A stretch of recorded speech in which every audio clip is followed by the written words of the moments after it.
வணக்கம் Santhosh. Hi sir. Santhosh, Nannilam eco வில்லேஜில் lean farming பற்றி நிறைய விஷயங்கள் பார்த்துட்டு வரோம், நிறைய டாபிக்ஸ் பார்த்துட்டு வரோம். போன வீடியோவில் ஸ்கொயர் ஃபீட் ஃபார்மிங் பற்றி பார்த்தோம், அதுக்கப்புறம் ஃப்ளோவை பற்றி பார்க்கலான்னு சொல்லியிருந்தோம். ஸோ அதை பற்றி கொஞ்சம் சொல்லுங்கள். சார், இந்த வீடியோ நம்ம ஃப்ளோ பற்றி தான் பார்க்க போகிறோம். நான் எப்பயுமே ஒரு வீடியோ ஸ்டார்ட் பண்ணுறதுக்கு முன்னாடி ஒரு குட்டி ஸ்டோரி சொல்லுவேன்.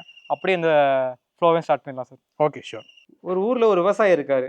அந்த விவசாயி டெய்லியும் சூரிய உதயத்துக்கு முன்னாடி எந்திரிச்சு காலைல வயலுக்கு போகிறாரு, பயிர்களுக்கு நீர் பாய்ச்சுறாரு, இடுபொருள்கள் பயன்படுத்துகிறாரு, விளைச்சலை அறுவடை பண்ணுறாரு.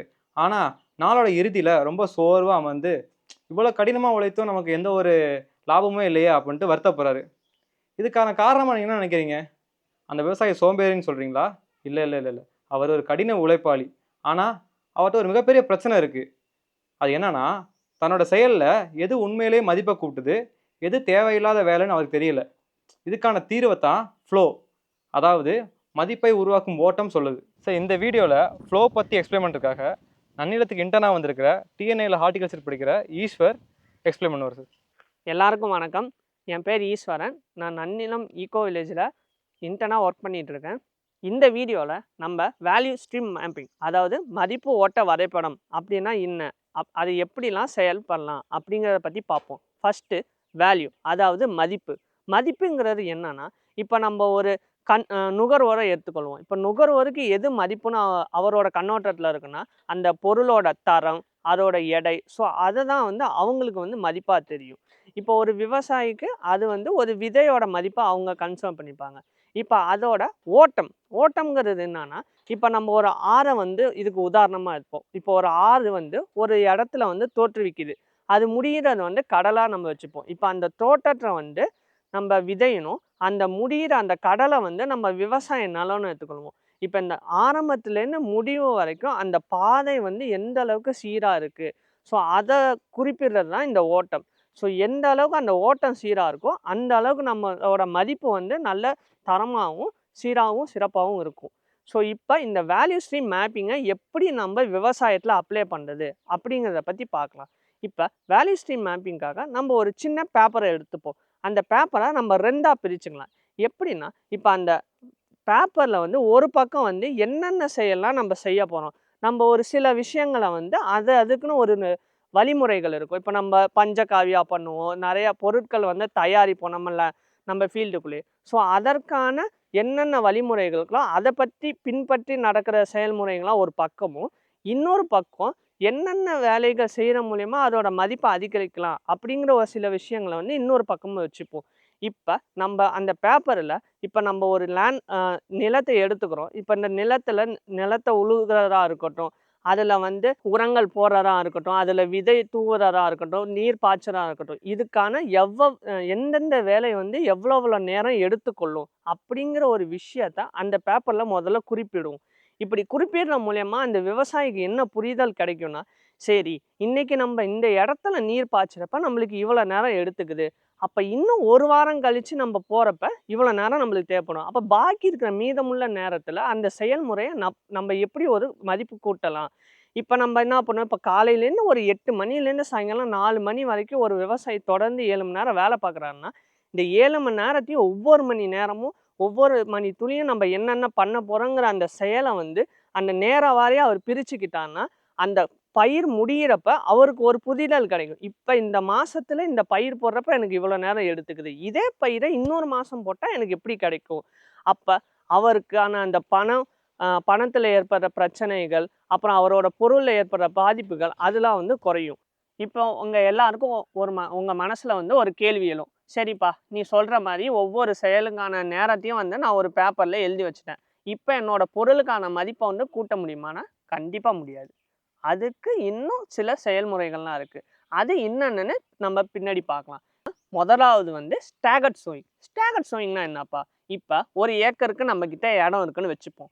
இந்த ஒரு ஏக்கரில் இப்போ நம்ம ஒரு சோளமோ இல்லை ஒரு வெஜிடபிளான கீரையும் வந்து ஒரே நேரத்தில் போட்டுறக்கூடாது. இப்போ அந்த ஒரு இடத்த ஒரு 4 பங்காவோ இல்லை ஒரு 6 பங்காவோ நம்மளோட ரிசோர்ஸை பொறுத்து அதை வந்து பிரிச்சுக்கணும். பிரிச்சுக்கிட்டு இப்போ நம்ம இன்னைக்கு இப்போ நான் வந்து ஒரு ஏக்கரை வந்து 4ஆக பிரிச்சுக்கிட்டு இப்போ ஏங்கிற இடத்துல வந்து ஒரு நாள் ஷோ பண்ணேன்னா 2 நாள் கழிச்சு பிங்கிற இடத்துல ஷோ பண்ணும். அதே மாதிரி ஒரு 2 நாள் விட்டு சிடி இந்த மாதிரி 4 இடத்துலையும் உங்களுக்கு சோ பண்ணுற மூலியமா இப்போ ஏங்கிற இடத்துல வந்து ஹார்வெஸ்ட் வந்த 2 நாள் கழிச்சு தான் பிங்கிற இடத்துல ஹார்வெஸ்ட் வரும். இப்போ உங்களுக்கு ஒரே ஏக்கர்னா முன்னாடி நீங்கள் ஒரே ஏக்கரில் ஒரே பயிரை வந்து ஒரே நேரத்தில் போட்டாலும் உங்களுக்கு ஒரே ஈல்டு தான் கிடைக்க போகுது. பிரித்து போடுறப்பையும் உங்களுக்கு ஒரே ஈல்டு தான் கிடைக்க போகுது. ரெண்டுத்துக்கும் என்ன வித்தியாசம்னா இப்போ நீங்கள் ஒரே நேரத்தில் ஒரே முட்டா கொடுக்கறது எப்படி இருக்குன்னா ஒரு தட்டு நிறையா சாப்பாடை ஒரே நேரத்தில் போட்டு இந்தாப்பா காலை மதியானம் நைட்டு சாப்பாடு எல்லா சாப்பாடையும் உனக்கு நான் வந்து வச்சுட்டேன் சாப்பிட்டுன்னு கொடுக்குறதும் காலையில் நீ இவ்வளோ சாப்பிடு மதியானம் இவ்வளோ சாப்பிடு நைட்டு இப்படி சாப்பிடுன்னு கொஞ்சம் கொஞ்சமாக பிரித்து கொடுக்குற மூலிமா நுகர்வோருக்கு வந்து உங்களுக்கு உங்களோட பொருள் வந்து அவங்களுக்கு தகட்டாது. ஸோ உங்கள் பொருள் வந்து ஆட்டோமேட்டிக்காக நம்மளோட ட்ரேடில் வந்து போயிட்டே இருக்கும். ஸோ மார்க்கெட்டில் உங்கள் பொருளோட இருப்பும் இருந்துக்கிட்டே இருக்கும். அதுக்கான மதிப்பும் வந்து குறையாது ரொம்பவும் ஏறிட ஒரு மீடியமான ஃப்ளோவில் போயிட்டே இருக்கும். ஸோ அடுத்தது வந்து நம்ம என்ன யூஸ் பண்ணலான்னா கம்பன். இந்த கம்பன் போர்டு வந்து எதுக்குன்னா இப்போ விவசாயில ரொம்ப பிரச்சனையாக எல்லாரும் பார்க்கப்படுறது வந்து லேபர் எனக்கு கிடைக்க மாட்டுறாங்க, லேபர் நிறையா கூலி கேட்குறாங்க, லேபர் வந்து அவங்க நேரத்தில் வராங்க, இது மாதிரி அந்த லேபர் இஷ்யூ வந்து நிறையா இருக்குது. இதை எப்படி கட்டுப்படலாங்கிற அந்த கம்பன் போர்டை பற்றின விஷயங்களை வந்து அடுத்த வீடியோவில் பார்க்கலாம். இப்போ நம்ம அடுத்தது என்ன பார்க்க போறோம்னா ஜுடோக்கா. இப்போ நம்ம வந்து ஒரு பிளான் போட்டுட்டோம், எல்லாம் போட்டாச்சு, சரிப்பா நாளைக்கு வந்து இந்த விதையை நட்டுரு அப்படின்னு நம்ம சொல்லிட்டு போயிடக்கூடாது. இப்போ அந்த மண் இப்போ நான் இங்கே ஒரு விவசாய இடத்துல உட்காந்துக்கேன். இப்போ நான் என் கையில் வச்சுருக்க அந்த மண்ணுக்கும் இங்கே இருக்கிற செடியுக்கான ஒரு தொடர்பை நான் வளர்த்துக்கணும். அப்போ தான் எனக்கு என்னதுன்னா இப்போ நான் இந்த மண்ணில் என்ன பிரச்சனை இருக்குன்னு எனக்கு தெரியணும். இப்போ இந்த மண்ணில் ஈரப்பதம் இல்லையா, இப்போ இந்த மண்ணில் வந்து ஒரு ஊட்டச்சத்து குறைபாடு இருக்கா, இந்த இப்போ நான் இந்த தாவரத்தை பார்க்குறேன், இப்போ இந்த தாவரத்தில் இதோட இலை அமைப்பு எப்படி இருக்குது, இந்த இலையில் ஏதாச்சும் பூச்சி நோய் தாக்கியிருக்கா.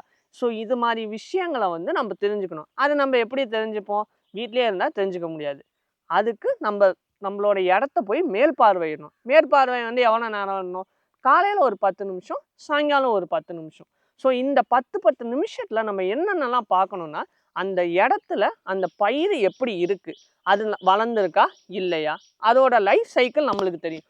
இப்போ நம்ம ஒரு விதை விதைச்சோன்னா விதைச்ச 2வது நாளில் முளைப்பு வரும். அந்த முளைச்சி வரப்போ அது எப்படி இருக்குது, இப்போ வளர்ந்துருச்சுங்க, நல்லா ஹைட்டாக வந்துருச்சு, இப்போ அது வெஜிடேட்டிவ் க்ரோத் இருக்கா இல்லை அது வந்து ஃப்ளவரிங்க்கு போதா, அதை கண்டுபிடிக்கணும். அதை கண்டுபிடிச்சாதான் நம்மளுக்கு என்ன தெரியும், அடுத்தது நம்ம என்னென்ன பயோ இன்புட்ஸ்லாம் ஸ்ப்ரே பண்ணணும், இல்லை என்ன கெமிக்கல் உரங்கள் கொடுக்கணுமா அப்படிங்கிற அந்த எல்லா டீட்டெயிலுமே எதை சார்ந்து இருக்குன்னா அந்த பயிருக்கும் அந்த மண்ணுக்கும் நம்மளோட அந்த தொடர்பால தான் சார்ந்திருக்கும். அந்த தொடர்பை உருவாக்குறதுக்கு தான் நம்ம இந்த முறை மூலமா காலையில் சாயங்காலம் தொடர்ந்து அந்த பயிர் முடிகிற வரைக்குமே தொடர்ந்து நம்ம அந்த இடத்த வந்து மேற்பார்வையிட்ட மூலியமாக தான் இந்த செயலை வந்து நடத்தி காட்ட முடியும்.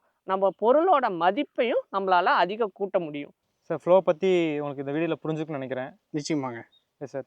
இப்போ நன்னிலமில் வந்து லீன் ஃபார்மிங்கிறது ஒரு நியூ இனிஷியேட்டிவ் நம்ம தான் ஸ்டார்டிங்லேருந்து பண்ணிகிட்டு இருக்கோம். ஸோ வேரியஸ் ஃபீல்ட்ஸில் லீன் எக்ஸ்பர்ட்டாக இருக்கிறவங்க அண்ட் தென் லீன் ஃபார்மிங் பற்றி தெரிஞ்சுக்க விருப்பப்படுறவங்க நம்மளோட கொலாபரேட்டிவாக சேர்ந்து ஒர்க் பண்ணலாம் sir. So we are open for collaboration sir. Okay sir. Nannilam கம்யூனிட்டியில் ஜாயின் பண்ணுறதுக்கு ஓன ஏக்கர் ப்ரோக்ராம் ஒரு ப்ரோக்ராம் இருக்குது.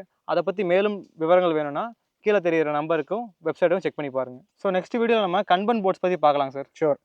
இந்த கன்பன் போர்ட்ஸ் வந்து எனக்கு ரொம்ப புதுசாக இருக்குது, எனக்கும் அந்த வேர்டே டிஃப்ரெண்ட்டாக இருக்குது. நிச்சயமாக அடுத்த வீடியோவில் பார்க்கலாம். Thank you sir. தேங்க்யூ.